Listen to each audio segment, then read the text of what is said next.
नमस्कार, मी आपल्या सर्वांचे SME चॅनलवरती स्वागत करत आहे व आपण आपल्या चॅनलवर पहिल्यांदाच आला असाल तर आपल्या चॅनलला सबस्क्राईब करा ही विनंती। तर काल क्रूडमध्ये मोठ्या प्रमाणात उतार चढाव पाहायला मिळाला। पहिल्यांदा सकाळी अप ट्रेंड पाहायला मिळाला, त्यानंतर एक मेजर करेक्शन ऑइलच्या प्राइसेसमध्ये आपल्याला पाहायला मिळालं। एका वेळी ब्रेंट क्रूड $115 वर पोहोचलं होतं, त्यानंतर काही अपडेट आली त्यामुळे मेजर क्रॅश वगैरे पाहायला मिळाला, जे की $100 खाली गेलं होतं।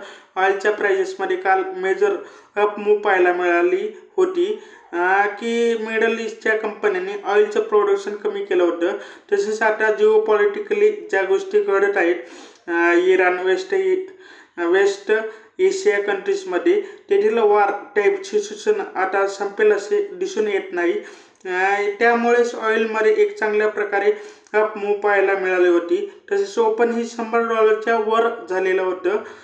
रशियाने युक्रेनवरती हल्ला केल्यानंतर पहिल्यांदाच 2022 पासून पहिल्यांदाच WTI इंडेक्स, जो की ऑइलचा इंडेक्स आहे, तो इंडेक्स आणि ब्रेंट क्रूड ऑइलचे प्राइजेस इतक्या मोठ्या प्रमाणात वर जाताना दिसून आले।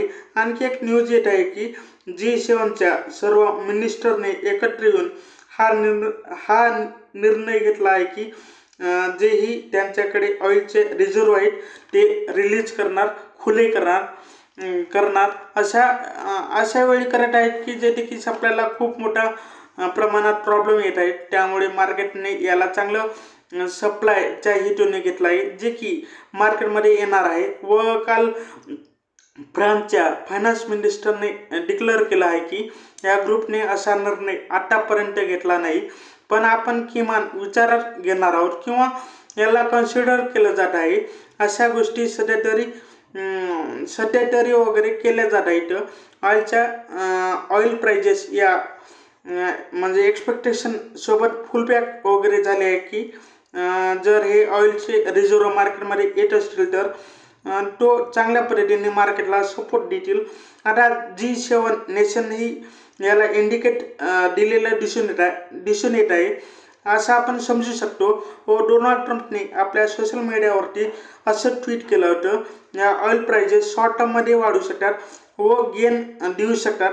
या प्राइजेस खूप कमी प्रमाणात पेड करावे लागतील भविष्यामध्ये इराणचे न्यूक्लिअर प्रोग्राम नष्ट करण्यासाठी किंवा संपवण्यासाठी, असे त्यांनी पोस्टमध्ये म्हटलं होतं। गल्फमधील अरब कंट्रीज वगैरे स्टेट वगैरे कंटिन्युअली प्रोडक्शन कट करत आहेत, कारण त्यांचे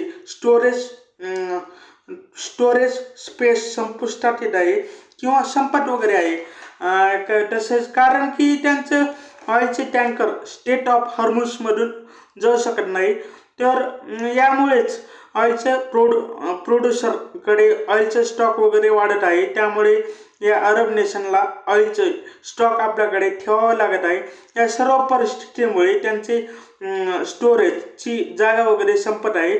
जर हे असंच प्रोडक्शन करत राहिले तर यांचे स्टोरेज आपोआप संपेल व त्यांना क्रूडच्या पाईप्स लावण्यासाठी किंवा ते आधीच त्यांना वगैरे कुठं जागा उरली नाही, कारण त्यांना स्टेट ऑफ हॉर्मुझच्या मार्गाने वगैरे सप्लाय करावा लागतो। ऑइलचे टँकर या वॉटरवे थ्रू सध्या जाऊ शकत नाहीत किंवा ट्रान्सपोर्ट वगैरे करता येत नाहीत, कारण तिथून जात असलेल्या जहाजावरती इराण वगैरे अटॅक करेल अशी भीती आहे। यामुळे सर्व परिस्थिती अशा निर्माण झाल्या आहेत। सौदी अरेबियाने स्टोरेज स्पेसच्या समस्येमुळे प्रोडक्शन वगैरे कमी केलं आहे असं त्यांनी कालच सांगितलं आहे। क्रूड ऑइलच्या किमती सतत वाढत असतील तर आपलं ग्लोबल इन्फ्लेशनची रिस्क वाढू शकते आणि भारतासारखा ऑइल इम्पोर्ट करणाऱ्या अर्थव्यवस्थेसाठी अस्थिरता क्रिएट करू शकते। या किमती वाढत असतील तर आपले इन्फ्लेशन वाढू शकते व RBIलाही काही निर्णय घ्यावे लागतील इन्फ्लेशन कंट्रोल करण्यासाठी। तसेच आपल्या ग्रोथचीही रिस्क वाढू शकते।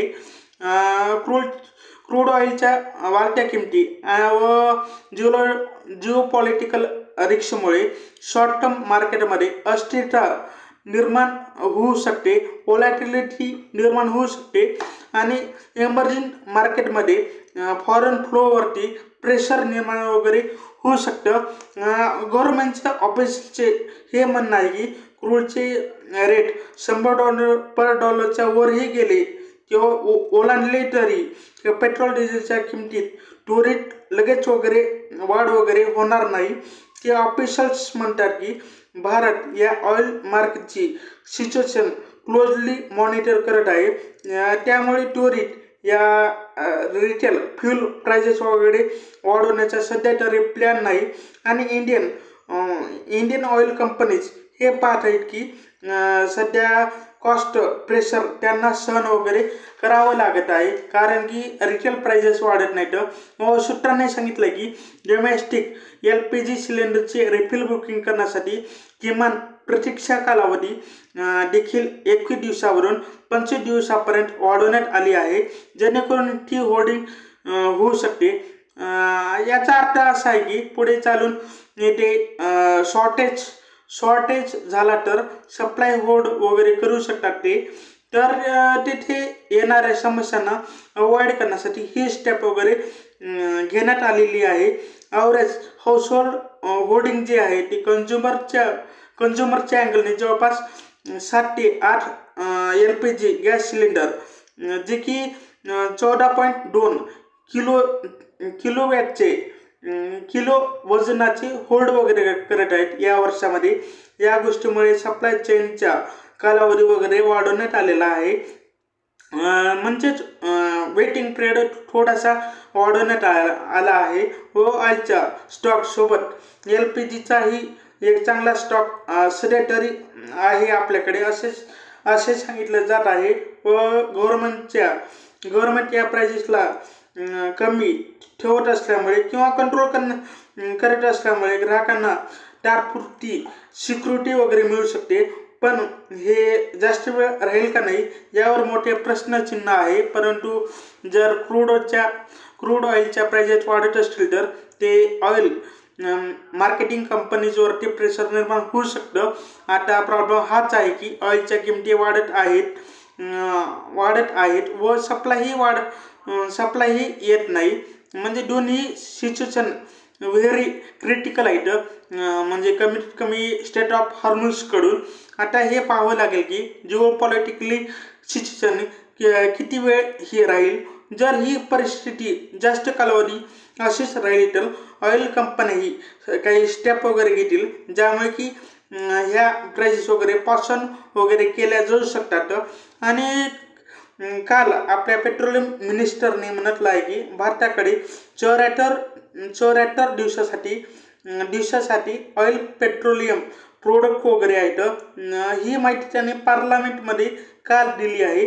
आता आपल्याकडे 74 दिवसाचे ऑइल अँड पेट्रोलियम प्रोडक्ट्स आहेत. या ओव्हरऑल परिस्थितीमध्ये भारताकडे storage of petroleum products reserve एक चांगली त्याची फॅसिलिटी आहे. टोटल कॅपॅसिटी पाहिलं तर 5.33 मिलियन टनची वगैरे आहे. ही जर जिओ पॉलिटिकली संघर्षाच्या काळात एक चांगलीच आहे, जे की 9.5 डेजची रिक्वायरमेंट पूर्ण करू शकते. याशिवाय इंडियन मार्केटिंग कंपनीजकडे स्टोरेजची फॅसिलिटी चांगल्या प्रकारे आहे.